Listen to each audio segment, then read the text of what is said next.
जब तक hawkers street vendor act पूरी तरह लागू नहीं हो जाता, तब तक अतिक्रमण हटाने का अभियान रोक देना चाहिए। एडवोकेट सचिन नाइक ने बात कही। शहर में अतिक्रमण हटाने के अभियान से छोटे व्यापारियों, ठेले वालों, फेरी वालों और आम नागरिकों की रोजी रोटी पर बहुत बुरा असर पड़ रहा है। केंद्र सरकार ने हॉकर्स स्ट्रीट वेंडर्स एक्ट 2014 को लागू करके फुटपाथ बिक्री वालों के अधिकारों की रक्षा के लिए प्रावधान किए हैं। हालांकि जिला कांग्रेस अध्यक्ष एड सचिन नाइक ने कहा है कि इस एक्ट को पूरी तरह से लागू किए बिना अतिक्रमण हटाने का अभियान चलाना गलत है। एड नाइक ने कहा कि हॉकर्स एक्ट के अनुसार टाउन वेंडिंग कमेटी बनाना, सर्वे करना, फुटपाथ बिक्री वालों का रजिस्ट्रेशन करना, पहचान पत्र बांटना और बिक्री की जगहों की योजना बनाना जरूरी है। इन सभी प्रतिक्रियाओं के पूरा होने से पहले किसी भी फेरी वाले को हटाना कानून की भावना के खिलाफ है।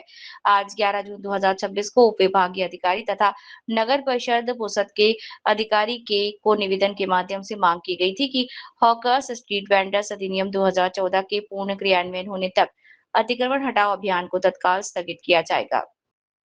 साथ ही सभी संबंधित पक्षों से चर्चा कर निष्पक्ष और पारदर्शी मांग की गई थी। प्रशासन जनहित को ध्यान में रखते हुए तत्काल सकारात्मक निर्णय ले, अन्यथा महाविकास अघाड़ी की ओर से लोकतांत्रिक तरीकों से तीव्र आंदोलन किया जाएगा।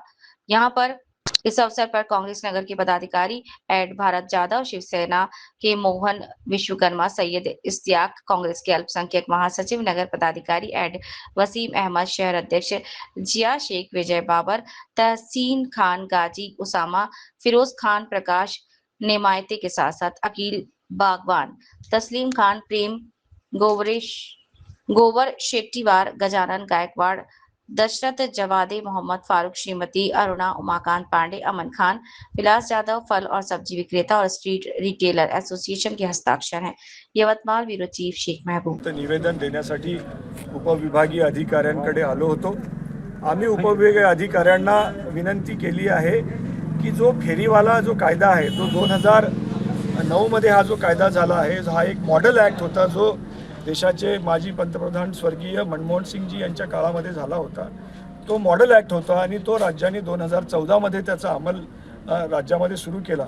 परंतु मागच्या 12 वर्षामध्ये पुसद नगरपालिका प्रशासनाने या कायद्याअंतर्गत एकाही फेरीवाल्याला कायदेशीर जागा देण्याचं काम केलं नाही आहे आणि त्याच्यामुळे जर हे मागच्या 12 वर्षामध्ये जर या कायदेशीर जागा फेरीवाल्यांना, दुकानदारांना देण्याचं जर काम झालं असतं तर अशा प्रकारची परिस्थिती ही या फेरीवाल्यांवर आली नसती।